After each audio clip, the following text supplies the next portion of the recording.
Olá amigos, eu sou o Gilmar e esse aqui é o seu canal Na Linha de Contato, seja bem-vindo.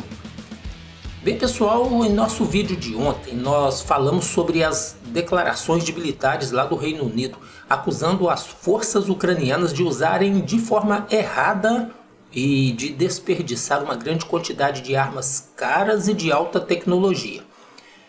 Acusaram também as tropas do Zelensky de permitirem que os russos capturassem grande quantidade de modernos mísseis antitanque, a ponto de agora a Rússia possuir mais mísseis antitanque Javelin do que os próprios britânicos.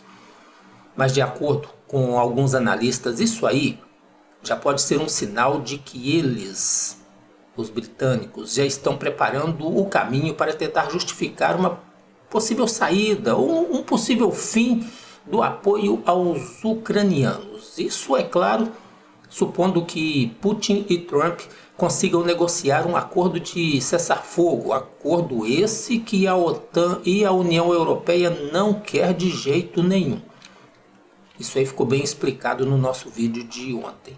O problema para os europeus é que eles sabem que sem o dinheiro dos Estados Unidos ficará bem difícil manter o financiamento da guerra. De acordo com um estudo recente, sem o apoio dos norte-americanos, a OTAN precisará desembolsar cerca de 3 trilhões e 100 bilhões de dólares em um período de aproximadamente 10 anos.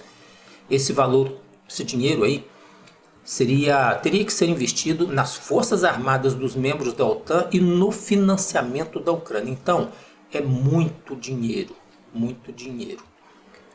Por isso, o clima de desespero entre os líderes dos países que financiaram a guerra já é evidente.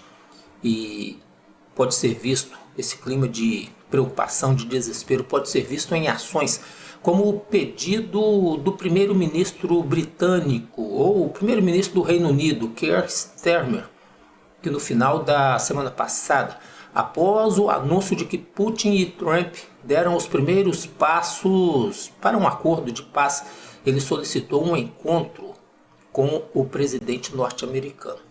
Ele quis conversar com o presidente norte-americano.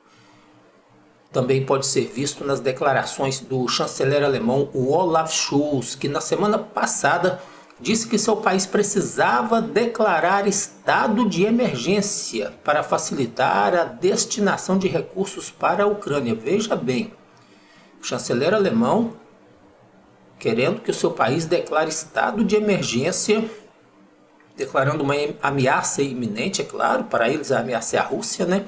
Para que assim ele tivesse mais facilidade, ou o governo alemão tivesse facilidade para destinar recursos para financiar o conflito lá na Ucrânia.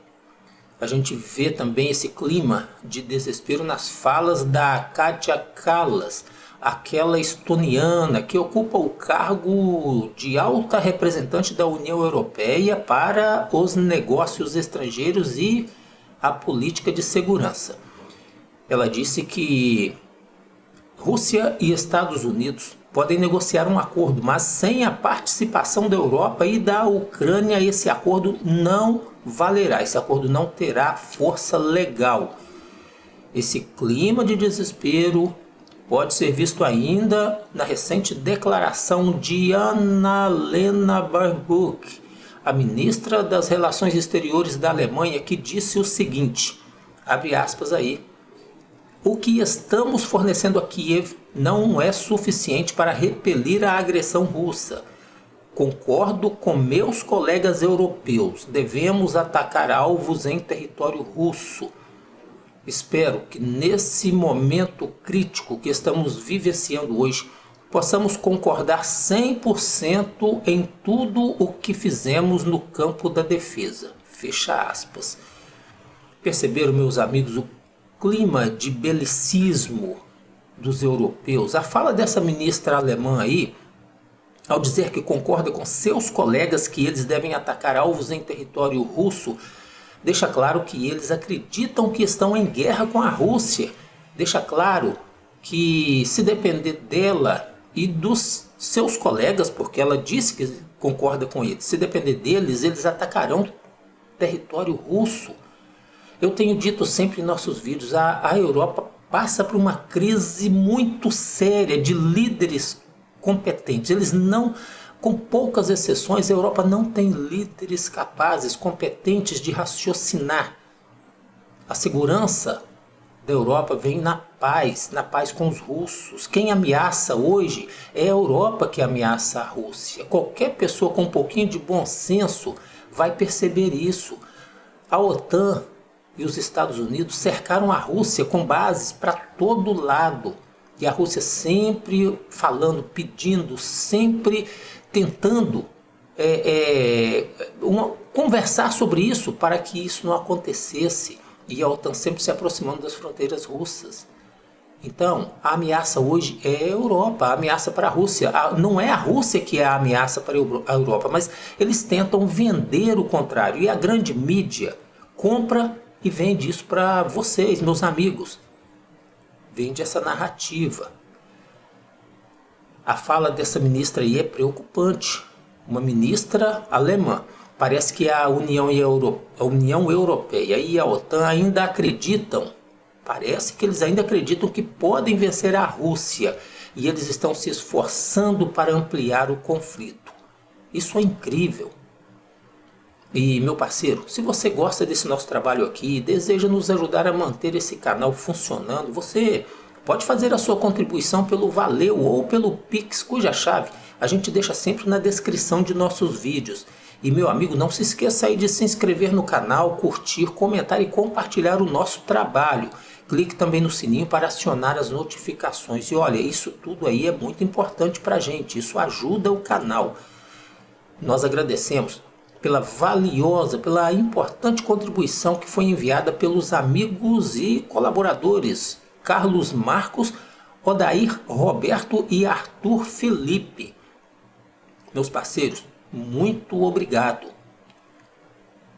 Em um discurso feito agora recentemente, o Sergei Lavrov, o ministro das Relações Exteriores da Rússia, disse que não haverá concessões territoriais à Ucrânia nas tratativas, ou durante as tratativas desse acordo de paz que será discutido entre russos e norte-americanos. O Lavrov deixou claro que devolução de terras conquistadas pela Rússia não é um assunto a ser discutido, isso está fora de questão. Foi a fala dele nesse discurso feito agora, recente. Ele disse que concessões territoriais haviam sido feitas lá no passado, havia sido feito aos ucranianos lá no passado pela União Soviética. Não haverá mais concessões. Vasily Nebenzia, o representante permanente da Rússia lá na ONU, afirmou, isso foi um discurso feito hoje lá na ONU, ele afirmou que os ucranianos perderam irreversivelmente o Donetsk, Luhansk, Kherson e Zaporizhia. Vejam bem a importância, eu estou citando isso para os amigos, para vocês verem, são altos diplomatas russos, pessoas que o Putin tem inteira confiança. E é muito impactante o que eles disseram. O Nebenzia deixou claro que, na sua fala de hoje, lá na ONU, que os ucranianos perderam sim, de forma irreversível, Donetsk, Luhansk, Kherson e Zaporizhia. Ele disse que a fase quente da guerra pode acabar em breve e afirmou ainda que a União Europeia e o Reino Unido não podem ser autorizados a fazer parte de um futuro acordo de paz com os russos. E ele ainda exige que a Ucrânia se torne um país neutro e desmilitarizado, sem fazer parte de nenhum bloco ou aliança. São as reivindicações do Putin, como eu disse no nosso vídeo de ontem, são reivindicações feitas há muito tempo e que não mudaram.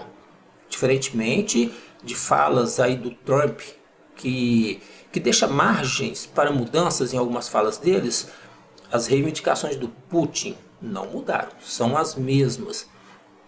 Nesse discurso aí, O Nebenzia disse ainda que a implementação de novos acordos com a Ucrânia devem ser tratados pelo governo ucraniano que surgir como resultado de eleições democráticas, pois a Rússia não confia no atual governo daquele país.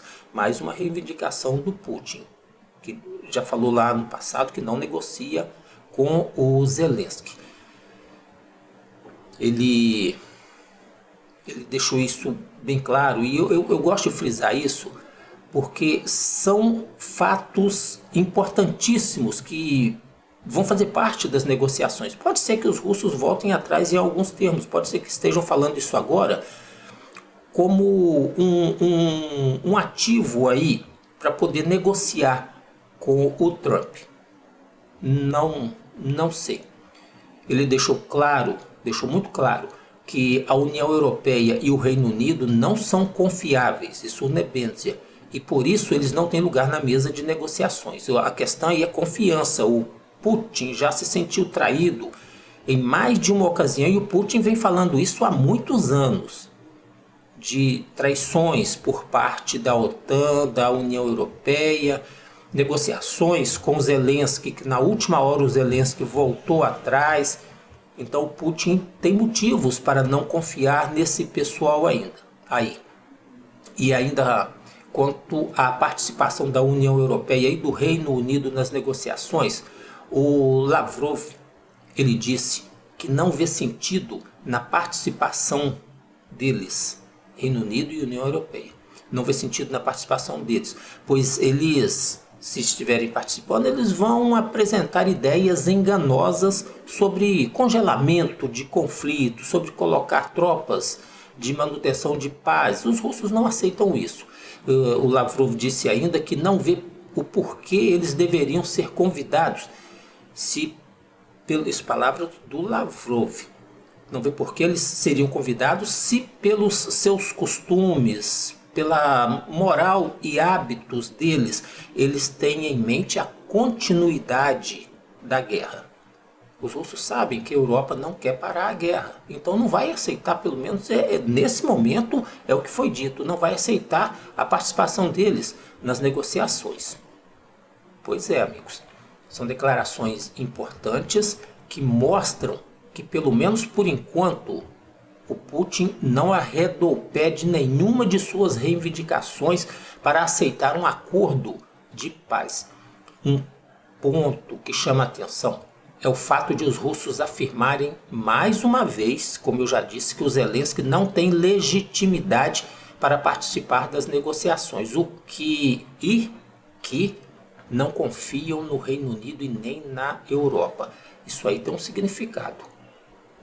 De acordo com essas afirmações, só resta mesmo o Donald Trump como único canal aceitável pelos russos nesse momento para negociar um acordo de cessar-fogo. Interessante como as coisas mudam, como acontecem reviravoltas. Na gestão anterior dos Estados Unidos, o Biden, o velhinho Gagá Biden, fazia de tudo para manter a guerra, queria guerra de todo jeito. O Biden tinha uma forte proximidade com a indústria armamentista, com alguns caciques políticos e financeiros dos Estados Unidos, e ele queria guerra. O Trump veio com outra visão. O Trump já disse que não vê a Rússia como o maior adversário dos Estados Unidos. Esse maior adversário é a China. Então o Trump, para poder enfrentar a China, ele precisa ter uma convivência relativamente tranquila com a Rússia. A gente está ouvindo falar aí, inclusive, de aproximações importantíssimas entre Estados Unidos e Rússia. Eu estou colhendo material, se for possível, amanhã a gente trabalha esse assunto, se for possível. Mas a gente ainda pode ter surpresas com relação a essa proximidade entre Rússia e Estados Unidos. O problema é a Europa. A Europa não quer paz. A Europa já demonstrou que não vai aceitar um acordo firmado entre Trump e Putin. Tem líderes europeus que já demonstraram que eles não estão dispostos a aceitar um acordo. Então, meus amigos, é isso aí. A gente está parando por aqui. Obrigado pelo seu apoio, pela nossa parceria. Obrigado. E eu aguardo vocês aqui no nosso próximo vídeo. Até lá.